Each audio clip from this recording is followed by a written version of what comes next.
manière à créer de l'adhérence entre ces deux pièces. Ça marche? J'essaye d'aller assez vite. Ensuite, autre analyse. Liaison encastrement également, réalisée par Goupy. Surface de contact, vous aviez la partie cylindrique. Alors, on n'était pas obligé de colorier toute la partie cylindrique, hein, les deux traits rouges, je ne sais pas si ça apparaît au tableau.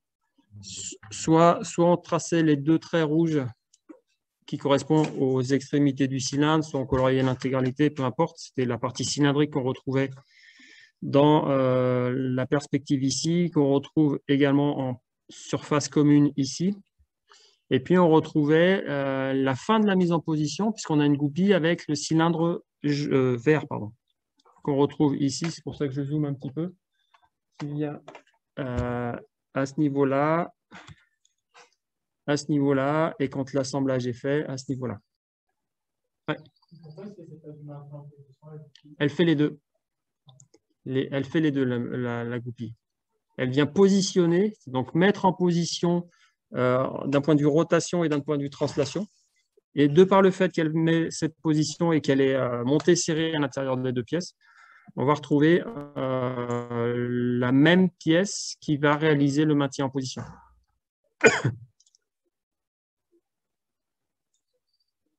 Ça marche?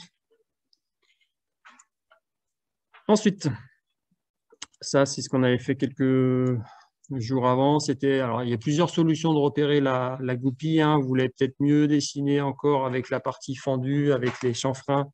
C'est encore mieux. Hein. Par contre, j'ai vu pas mal d'erreurs de non-montage également, même principe que toi, où d'un côté, j'avais la goupille et puis j'avais de la matière en haut et en bas, par exemple. Ça, c'est pas jouable parce que je ne peux pas mettre en position ma goupille. Quand vous avez un système de goupillage comme ça, n'oubliez pas de faire la coupe locale ici. Hein, parce qu'il faut aller couper localement ma pièce.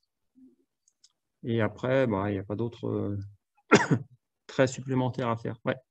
La goupille, on peut la positionner un peu horizontalement. On peut la positionner à droite ou à droite. Non, parce que vous aviez un dessin où il fallait l'aligner.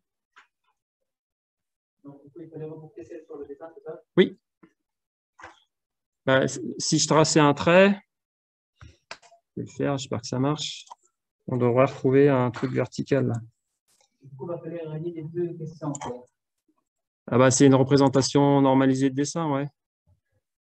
Ça doit tomber juste, ouais. On peut, si, on peut. On peut. Et du coup, si on fait un axe, il ne faut pas qu'il passe sur la pièce. Ah si, l'axe, il peut partir à travers la pièce. Ce n'est pas quelque chose de physique.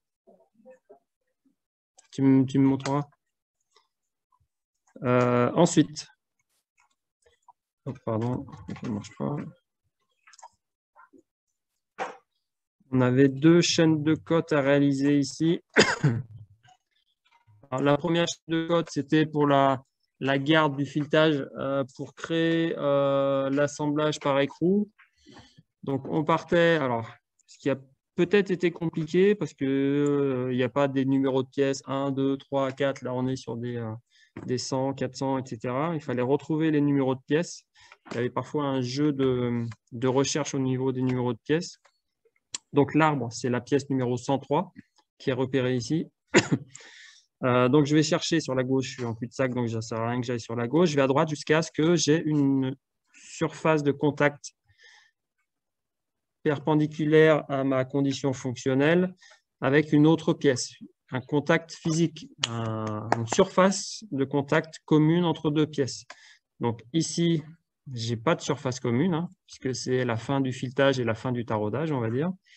Là, non plus, puisque je n'ai pas de contact de surface verticale avec la rondelle. Le premier, ça va être à ce niveau-là, puisque je vais avoir un contact entre l'épaulement. C'est pour ça que je vous ai donné également le zoom. On le voyait un petit peu mieux sur le zoom que j'avais un petit peu éclairci. Là, vous avez un contact entre l'épaulement de l'arbre et puis votre rondelle. Donc, je venais sur le numéro de la pièce 103. C'est une cote qui correspond à la condition fonctionnelle JB, pardon. Donc, le maillon, je l'ai appelé B103. D'accord? Ça revient souvent dans les questions. À donner le nom des maillons, il ne faut pas qu'il y ait de perte de points là-dessus. Et l'idée, c'est quand même de revenir au plus vite sur l'extrémité de mon jeu JB. Donc, je vais revenir sur ma rondelle et sur mon écrou. Bon, le retour se fait assez rapidement. Ouais. Le B103 ? Ah, tiens, en dessous ? D'accord. J'y viens parce que là, j'étais sur B. Alors, le A103, elle vous a posé un peu de problème, celle-là. Il y avait deux façons de la faire. La condition fonctionnelle, c'était le jeu que vous aviez entre la rondelle et la collerette de votre coussinet pour pouvoir laisser la rotation possible et qu'il n'y ait pas de frottement axiaux. Donc, je pars de l'extrémité de mon arbre. Alors, jusqu'où elle va, vous aviez soit, donc si je vais sur la droite, il faut que je trouve une surface commune entre mon arbre 103 et une autre pièce. D'accord ? Si je vais sur la droite, ça ce n'est pas une surface commune, hein, puisque je n'ai pas un arrêt axial. Le premier arrêt axial que je vais retrouver, ça non plus, hein, ça n'en est pas. Je l'ai souvent vu là, parce que là, je n'ai pas de contact physique entre un épaulement de mon arbre et puis ma pièce, je ne sais plus combien c'est, 104. Le premier arrêt axial, c'est à ce niveau-là, c'est-à-dire au niveau de la goupille. Soit vous mettez, je termine juste et puis je vous laisse la parole, soit vous mettez votre fin de cote à ce niveau-là, c'est-à-dire au contact physique entre la goupille et votre arbre, soit vous pouvez très bien coter jusqu'au centre de la goupille, puisque c'est un lieu géométrique. Et quand on cote un axe et quand on cote un perçage, je ne sais pas si vous avez fait attention, vous cotez toujours le centre du perçage et jamais le cercle qui définit l'extrémité de votre perçage. Ouais. Est-ce qu'on a le droit d'aller jusqu'au bout de l'arbre en fait? Ben, si tu vas jusqu'au bout, tu es coincé parce que tu n'as pas de surface commune entre l'extrémité de ton arbre et une autre pièce. Donc là, je ne pourrais pas revenir. Ouais.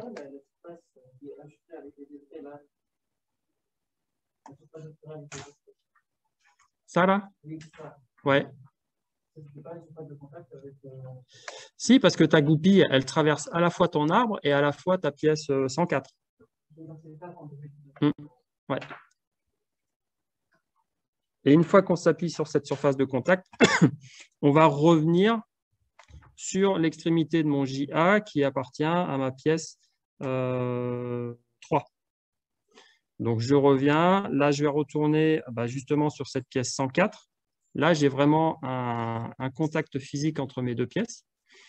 Je vais retourner ensuite sur l'épaisseur de ma collerette de mon coussinet. Je vais aller jusque... Alors, c'est laquelle pièce ça j'ai perdu, je ne sais pas si... 205, pardon. C'est marqué, pardon. 205. Et puis, je vais retrouver mon deuxième coussinet qui est sur la droite et justement sur la gauche. Et j'arrive à l'extrémité de mon jeu, ma condition fonctionnelle JA. Les noms des maillons sont liés à la fois à la condition fonctionnelle JA et au numéro de la pièce. Ça, j'insiste parce que vous aurez sûrement une question là-dessus. Il ne faut pas perdre des points là-dessus. Ensuite, petite conception à réaliser ayant pour objectif de simplifier l'assemblage de deux pièces. On avait vu à peu près Alors, il y a des choses que je n'ai pas du tout pris en compte dans la notation parce que vous aviez 6 boulons à réaliser normalement, puisque vous en avez 1, 2, 3, 4, 5, 6. Moi, j'ai pris en compte uniquement un boulon, c'est-à-dire que ici, c'est ce qu'on voit en arrière-plan, c'est une tête de vis. Ça, c'est un autre écrou avec une autre extrémité de vis. Ça, je n'ai pas pris en compte. Moi, ce que j'ai pris en compte dans la notation, c'est simplement le fait que, je vais zoomer un peu, vous ayez une vis dans un trou lisse avec un diamètre légèrement supérieur, d'accord, pour laisser passer librement la vis. Il est ici, à mon trou lisse, qui va également passer à travers, dans un trou lisse, la pièce 201 et la pièce 205. C'est-à-dire que c'est pour ça que vous avez deux traits. Le trait qui correspond à l'extrémité de votre filetage, le trait fort que vous voyez de la vis, ici, Et puis un deuxième trait, un petit peu plus haut, qui correspond au perçage qui est fait dans les 3 pièces 201, 205 et 203. En général, quand on vous parle de boulon, ça veut dire qu'il y a une vis et un écrou. Ça veut dire que votre vis va traverser toutes les pièces et que vous allez créer l'adhérence avec votre écrou. Ce qui veut dire que vous n'avez pas à tarauder les pièces que vous allez traverser. Tandis que si vous n'avez qu'une seule vis, forcément, il n'y a pas d'écrou. Donc, il y a une des pièces qui doit jouer le rôle d'écrou, donc vous allez la tarauder. Pardon. Et là, on vous attend, c'est encore une fois sur la représentation normalisée des traits forts, très fins pour filetage, taraudage.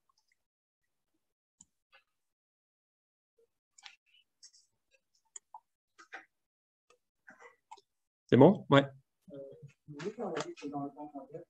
Non, parce que ce sera difficilement montable.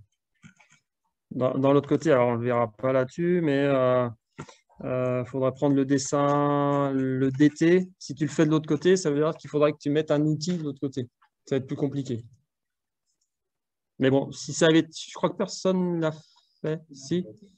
Ah, il faudra que je regarde si j'ai pas oublié d'enlever des points alors. Ouais. Est-ce que c'est possible d'avoir un axe élevé et deux Ah non, alors attention, là il y a une erreur de vocabulaire. Un boulon, c'est une vis plus un écrou. Ouais, ce ne serait pas pratique à mettre en place. Honnêtement, physiquement, c'est possible, mais ce n'est pas pratique à mettre en place.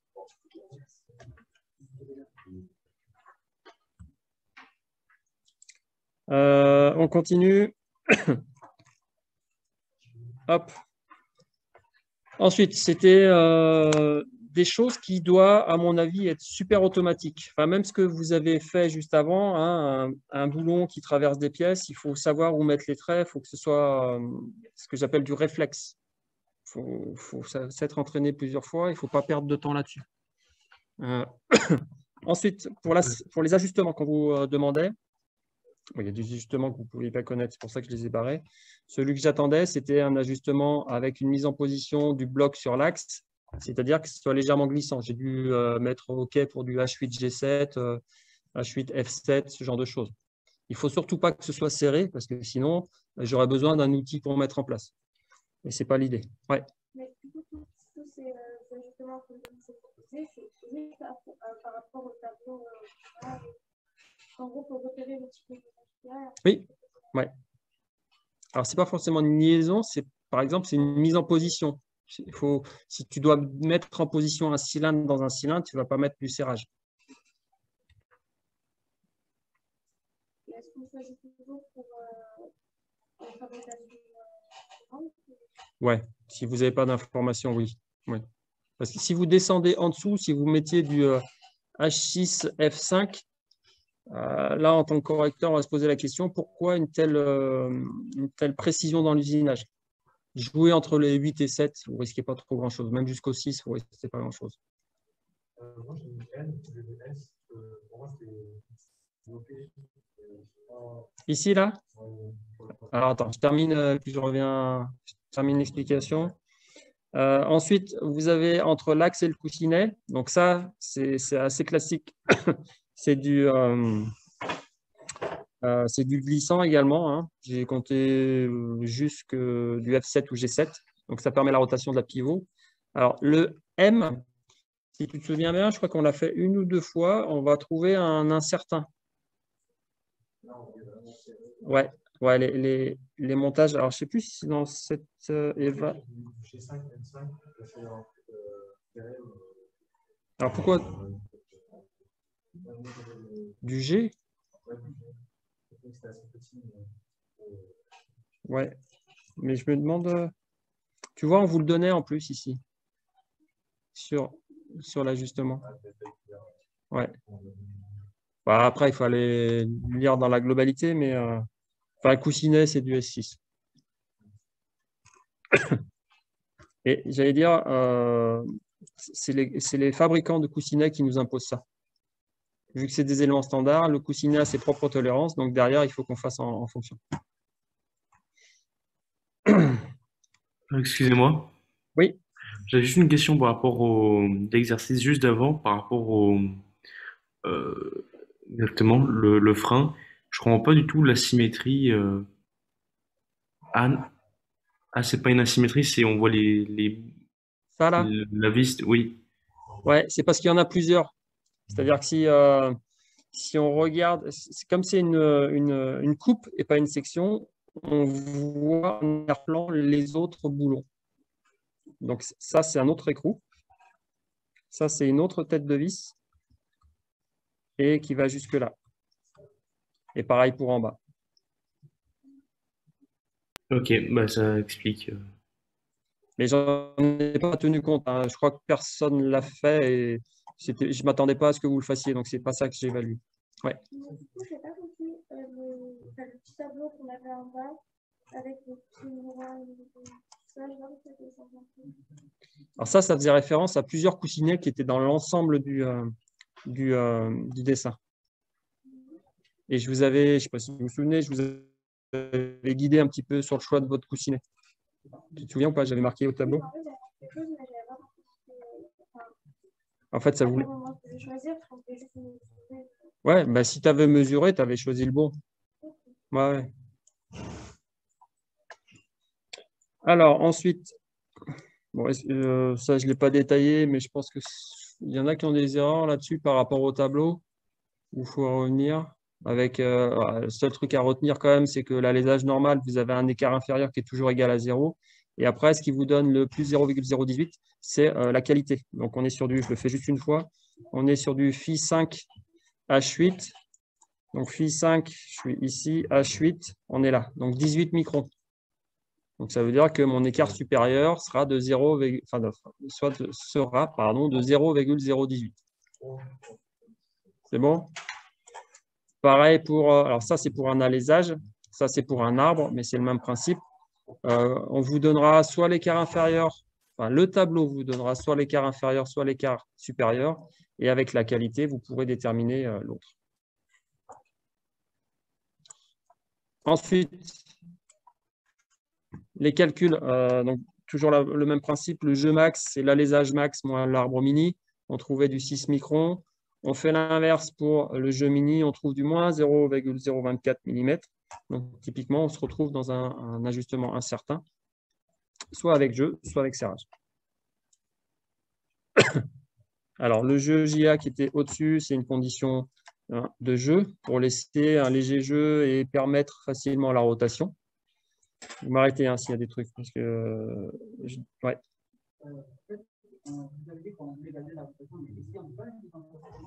Ah non, ça tourne, c'est une roue. Si j'avais une liaison encastrement, déjà si vous voyez des coussinets, c'est bizarre de mettre des coussinets pour limiter le frottement et derrière faire une liaison encastrement. C'est pas cohérent. Donc si vous voyez des coussinets, il y a une liaison pivot quelque part. Ou au pire, une liaison, enfin au pire, ou une liaison pivot glissant.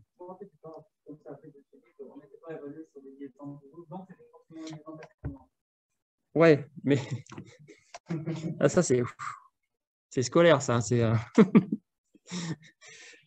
On a travaillé, si tu te souviens bien, sur le piston, là. C'était une liaison pivot glissant, il y avait des coussinets. On a aussi travaillé sur une liaison pivot. Donc maintenant, il y aura les deux. Où est-ce que j'en étais? Conditions de garde de réserve de filetage pour l'écrou, ça c'est assez classique également. Et puis par rapport à l'équation de la condition fonctionnelle entre les jeux max et jeux min. Donc soyez vigilants quand vous tracez votre chaîne de cote, l'orientation des vecteurs a une importance quand vous voulez passer ensuite aux jeux max et jeux min. Puisque le jeu max, vous allez prendre tout ce qui est max qui est dans le même sens que votre condition fonctionnelle, et tout ce qui est inverse à votre condition fonctionnelle, vous l'aurez en min. C'est clair pour tout le monde ça? Ok. On vous demandait de pas de faire le calcul, parce que ça aurait pris un peu de temps, mais ce n'était pas l'objectif d'évaluer ça à ce moment-là. Et puis pareil pour le JB, puisque vous aviez un seul maillon qui était orienté dans le même sens que JB. Donc maxi, moins min, min. Hop. Ensuite, vous aviez d'autres ajustements à mettre en place.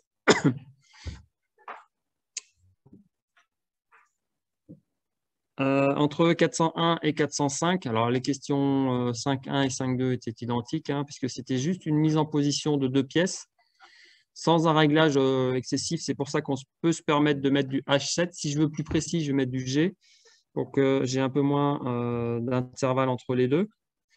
On vous demandait également, alors tout à l'heure on a parlé de taraudage, on a la même chose pour le filetage. On avait gardé une garde justement de filetage au niveau de la vis de manière à pouvoir serrer correctement l'ensemble. Donc la question 5.4, c'était pour la condition fonctionnelle JB. C'était pour un vissage correct de la vis, de manière à ce qu'on puisse attaquer correctement le taraudage qui est dans la pièce de gauche. Ensuite, en termes de cotation fonctionnelle, tac, je vais venir là directement. Alors, on vous demandait de repérer le fait que 301 puisse tourner à l'intérieur de mes deux arrêts axiaux. Donc, la condition fonctionnelle à respecter, c'est le jeu JA qui est ici. Alors, j'ai eu 2-3 fois aujourd'hui la question. Les jeux JA, même si dans la réalité, vous pouvez avoir une répartition à droite et à gauche, ce que j'appelle à droite et à gauche, c'est-à-dire que j'aurais pu avoir une portion de jeu ici et une portion de jeu là. Quand on fait des chaînes de cotes, on met tout d'un côté parce que sinon, ça voudrait dire que si j'ai deux conditions fonctionnelles à droite et à gauche, dans ma chaîne de cotes, je vais me retrouver avec une condition fonctionnelle et une deuxième condition fonctionnelle. Et dans les règles de cotation fonctionnelle, il ne peut y avoir qu'une seule condition fonctionnelle. Donc, on met tout d'un côté. Pour le calcul, après, réellement, ça risque de se balader, mais heureusement. Donc, JA se trouve ici. Donc, JA vient s'appuyer sur cette pièce qui doit être la pièce 302. Enfin, il y en a deux, 302. Donc, je vais revenir sur la gauche jusqu'à ce que je rencontre une surface fonctionnelle liée à l'extrémité de JA, c'est-à-dire 404. C'est mon bâti, hein, 404, c'est une partie de mon bâti. Donc, je me balade entre guillemets sur la gauche jusqu'à venir en contact avec la pièce 301. Prime éventuellement. Bon, je n'ai pas compté les primes et les pas primes parce que c'était la même chose en haut et en bas. Vous aviez la même solution en haut et en bas. Et ensuite, on se retrouve avec la collerette de mon coussinet. Et après, on peut revenir, donc cette collerette de coussinet qui est en contact avec le bâti qui revient directement sur le 404. Donc là, on aura 1, 2, 3 maillons qui seront en négatif pour le jeu max et un maillon qui sera positif pour le jeu max. Et on inversera lorsqu'on passera en zone.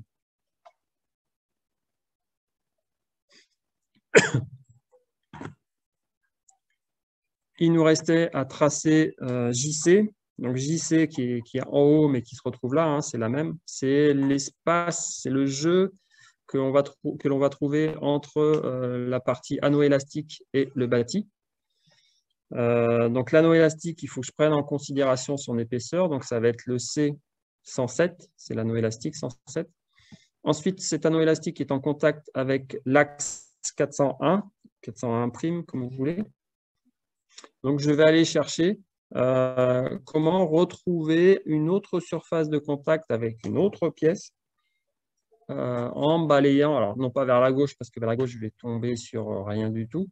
Je vais aller sur la droite. Et la première surface verticale de contact avec mon arbre, eh ben, ça va être de l'autre côté, mon autre anneau élastique, que je vais retrouver ici. Donc la cote C401' traverse complètement mon arbre. Et comme elle viendra en contact avec mon anneau élastique, eh ben, je vais revenir en prenant en compte chaque largeur, entre guillemets, des pièces intermédiaires, c'est-à-dire l'anneau élastique, la partie de mon bâti qui est ici. Ouais,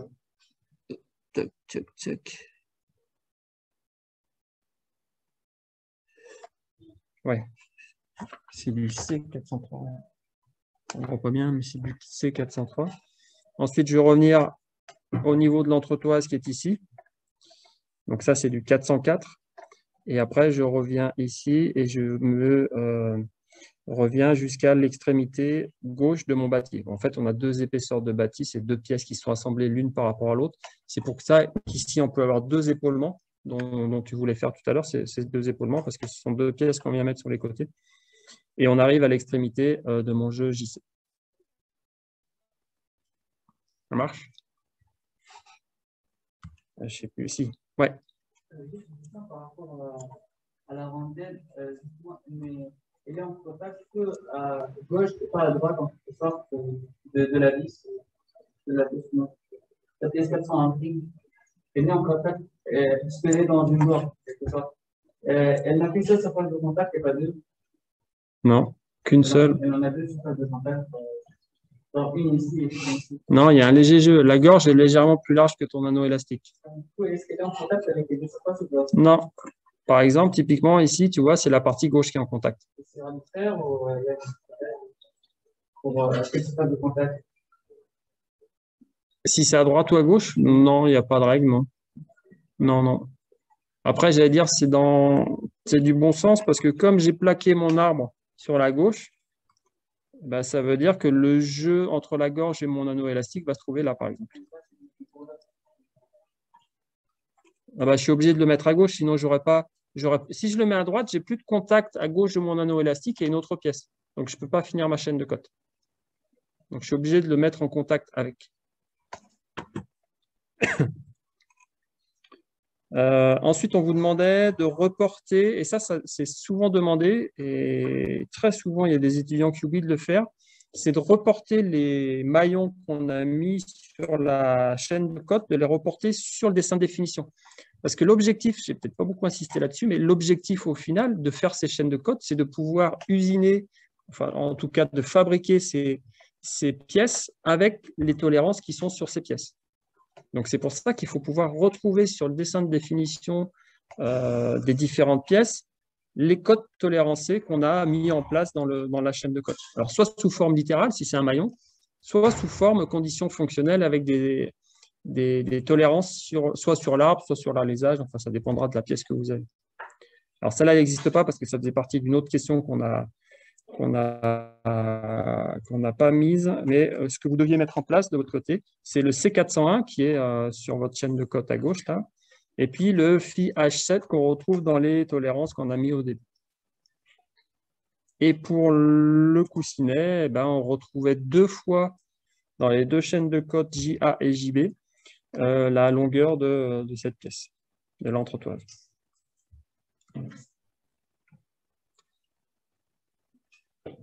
Ouais. Pas tous les maillons qui étaient sur la pièce de l'axe 401. C'est pas tous les maillons qui étaient sur l'axe 401. J'ai que ça, 401. On n'a pas des parties en quelque sorte. Non. C'est pour ça que si vous nommez correctement vos maillons, c'est facile de reporter ça sur le dessin de définition. Parce qu'en termes de 401, j'ai que ça. Regarde, là, j'ai du 107, 405, 404, 403, 107. 302, 301, 404, 302. Donc, j'en ai qu'une. Si j'en avais eu plusieurs, oui, je les aurais mises. C'est bon? Alors, juste, il faut que je partage de manière à ce que tout le monde puisse. J'aimerais qu'on revienne sur quelques infos que j'ai donné à certains d'entre vous parce qu'ils m'ont demandé. Pour le FS, donc je crois que c'est le 18 juin, vous avez, c'est ça, c'est un vendredi. Qu'on soit d'accord, ça balaye de toute manière tout ce que vous avez vu depuis le début de l'année parce que le dessin, la lecture de dessin, vous ne pouvez pas y aller sans comprendre ce que c'est un dessin de définition, un dessin d'ensemble. Ce sur quoi vous allez essentiellement être évalué, ce n'est pas le dessin de définition d'une pièce, vous l'avez compris, c'est plus des assemblages de pièces pour réaliser des liaisons encastrement ou des liaisons pivots. Il y aura les deux. Donc, ce qu'il faut absolument revoir et refaire, c'est tout ce qui est, parce que ça fait un petit moment qu'on n'en a pas fait, parce qu'on n'a pas le temps de revenir dessus, c'est tout ce qui est liaison mécanique, représentation, liaison mécanique, pivot, pivot glissant, etc. Classe d'équivalence. D'accord? Qu'est-ce que c'est qu'une classe d'équivalence? Toutes les pièces qui sont encastrées les unes par rapport aux autres. Soit on vous demandera, alors je ne sais pas, je ne connais pas le sujet, de repérer ça sur un dessin d'ensemble et de colorier rapidement les pièces qui sont dans la même classe d'équivalence avec des couleurs différentes. Donc, pensez à emmener vos crayons de couleur, hein, ça fait partie de votre matériel à avoir. Soit de donner ce qu'on appelle, et je voulais vous rappeler ce vocabulaire, le repère des pièces. Le repère des pièces, c'est les numéros que vous avez dans la nomenclature. C'est ce que vous avez, alors je sais pas, je n'ai peut-être pas sous la main, mais une nomenclature, vous voyez tout ce que c'est un tableau avec le nom de la pièce et le numéro de la pièce et le nombre de pièces définies. Donc ça, c'est à savoir faire.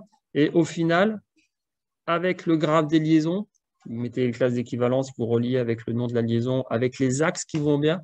Une pivot, ça ne suffit pas, c'est une pivot d'axe temps, A, B, C, X, Y, Z, pardon. Et puis, au final, c'est de réaliser le schéma cinématique de votre ensemble. C'est-à-dire, est-ce qu'il y a une rotation, quelle est la liaison, et le centre de liaison.